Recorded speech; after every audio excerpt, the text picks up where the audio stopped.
अस्सलाम वालेकुम नाजरीन د नन ورځ تازه ترین ویلاګ سره زم اعجاز یوسفزئی کتونکو په نن ویلاګ کې به په درې موضوعاتو باندې خبره کوم د ټولو نه اول عالمی عدالت انصاف د افغانستان اسلامی امارت سربراه مولا هبت الله اخونزاده او د غرنګ افغان چیف جسټس عبدالحکیم حقانی خلاف وارنټ گرفتاری جاری کړی ده په دې باندې د افغان طالبانو هم ډیر سخت رد عمل مخې ته راغلی دی د غرنګ د پروګرام دویمه موضوع د خیبر پښتونخوا څنګه چې تاسو ته پته ده په دغه صوبه کې د دهشتګردۍ واقعیات ډیر زیات سیوا شوي دي د دې د مخنیوي یا د دې لپاره چې کوم ممکنه اقدامات دي د دې لپاره د خیبر پښتونخوا حکومت کل جماعتي کانفرنس رابللو اعلان کړی دی په دې کانفرنس کې به کوم جماعتونو ته دعوت ورکول شي دا هم زما د ویلاګ برخه ده د ټولو نه په اخره کې پاکستان په اقوام متحده کې د افغانستان ډیر لوی حمایت کړی دی د په کوم شکل کې کړی دی په دې به هم زه خبره کوم د پروګرام باقاعده آغاز نړوان دي تاسو ته درخواست دی چې زما د یوټیوب چینل تاسو سبسکرایب کړئ دا ویډیو لایک او په کمنټ باکس کې خپل کمنټ پرې دوای چې ماته پته لګي چې تاسو آرا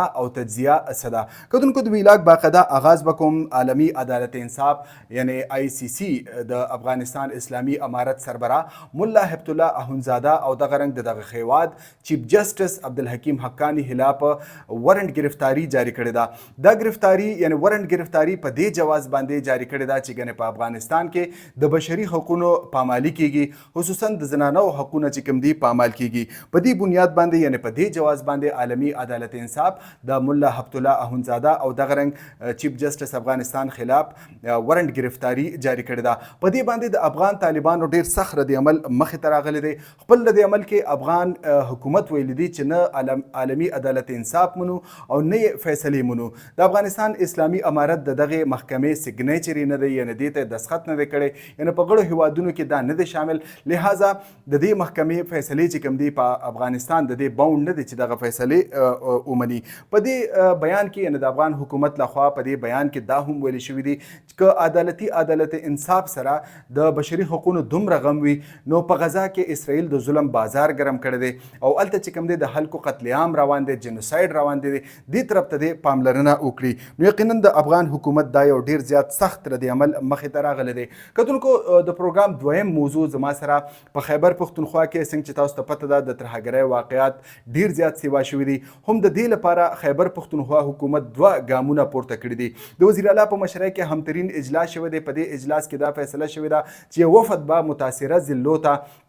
یعنی جنوبي وزیرستان شمالي وزیرستان دغه رنګ بنو لکی مروت او نور چې څونه ټانک ته دغه متاثره اضلاع ته لیږلی شي او هلته به چې کوم دی مقامي خلکو سره مشرانو سره امیدینو سره او مختلف طبقه فکر علماو سره به ملاقاتونه کوي او د دې یعنی د ترهګرۍ د مخنیوي لپاره خاتمې لپاره لایحه عمل ټاکلو باندې به غور کولی شي په دې اجلاس کې دا هم فیصله وشوله چې خیبر پښتونخوا کې چونکې د دهشتګردۍ واقعیات سیوا شوي دي د دې د مخنیوي لپاره ټولو سیاسي جماعتونو له یو موقف خپلول پکار دي او د دې لپاره خیبر پښتونخوا حکومت د کل جماعتي کانفرنس رابللو اعلان کړی دی په دې کل جماعتي کانفرنس کې به ټولو سیاسي جماعتونو ته دعوتنامې لیږلی شي یعنی څنګه چې تاسو وکتل یو دوه ورځې وړاندې وزیر اعلی د گورنر فیصل کریم کونډي او دغه رنګ نورو مشرانو سره ملاقاتونه کړو نو یقینا موږ ته داسې ښکارېدله چې ګنې په یو معامله باندې یا د ترهګرۍ په معامله باندې وزیر اعلی ته یا صوبایي حکومت ته د نورو پارټو د مشاورت ضرورت دی کتونکو د دې مطلب دا دی یعنی د اے پی سی یعنی آل پارټیز کانفرنس رابللو مقصد دا دی چې په دې وخت کې د دهشتګردۍ خلاف مختلف سیاسي ګوندونه بیل بیل موقف لري یعنی دهشتګردۍ لپاره اپریشن وکړی شي او که ونه کړی شي یعنی څنګه چې د عوامي نشنل پارټۍ صوبایي صدر میا افتخار صاحب یو بیان مخې ته راغلی دی هغه وایي چې د زم اضلاع لپاره چې کومه کمیټي جوړه کړې شوې ده نه دغه کمیټه منو بلکې دغه کمیټي اے ان پی مسترد کوي او دا هم ویلي دي چې یعنی په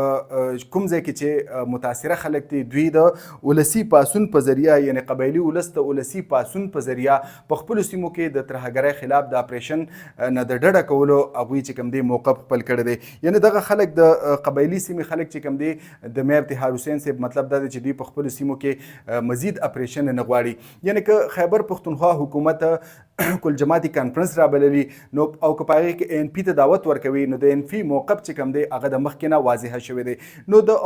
د وزیر اعلی علي امین ګنډاپور په دغه بیان کې دا هم ویلي دی چې ګنې ټولو سیاسي جماعتونو ته یو مشترکه یعنی مشاورت سره یو لایحه عمل توی کول پکار دی چې د دهشتګردۍ د خاتمې لپاره چې کوم حکمت عملي جوړه شوې ده چې دا عملي کړی شي. او د دې نه علاوه به دا هم پته ولګي چې آیا د دهشتګردۍ خلاف چې د مختلف جماعتونو کم اوازونه دي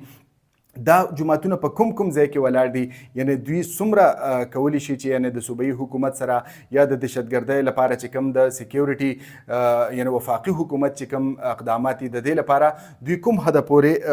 چې کوم دي ته سلا دي. کتونکو د پروګرام په اخره کې به ذکر کوم چې پاکستان په اقوام متحده کې د افغانستان یو غیر شعوري طور پر ډیر اهم ترین حمایت کړی دی. یعنی چې کوم عاصم افتخار دی په اقوام متحده کې د پاکستان مستقل مندوب هغه په خپل سپیچ کې ویلي دي چې په افغانستان کې د 1300 لسیزو راهیسې بدامني وه او دا حکومت چې کله راغی یعنی د افغانستان اسلامي امارت چې په حکومت کې راغی نو په هغه هیواد کې یعنی د لسیزو راهیسې چې کوم بدامني جاري وه په هغه هیواد کې امن راوستی دی او هلته یو مرکزي حکومت قایم کړی دی. یعنی پاکستان انډایرکټلی دا منلی ده چې ګنې په افغانستان کې چې کوم